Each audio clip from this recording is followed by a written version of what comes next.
ঋতু তরু মঞ্জরে দশ ধাতু একত্রিত মৃত প্রাণে পাই পিঞ্জরে আরি দশ ধাতু একত্রিত প্রাণে পাই পিঞ্জরে দেবাসীর গানে ঋতু তরু মঞ্জরে দশে ধাতু একত্রিত মৃত প্রাণে পাই পিঞ্জরে যক্ষ রক্ষ কিন্নরে আর যখন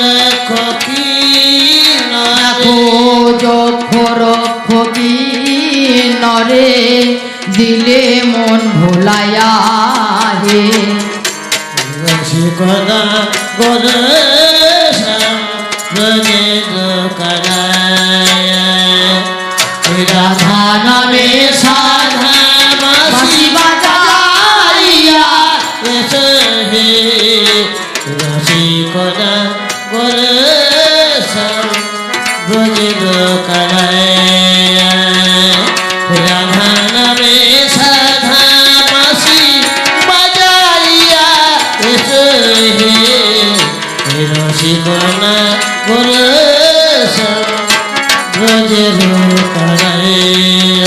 এসো গোপী জনার মন চোরা নেচে নেচে এসো হে এসো গোপী জনার মন চোরা নেচে নেচে নেচে নেচে এসো হে এসো গোপী জনার মন চোরা নেচে নেচে এসো গোপী গরা মন চোরা নেচে নেচে এসো হে এসো গোপী জনার মন চোরা নেচে নেচে এসো হে এসো গোপী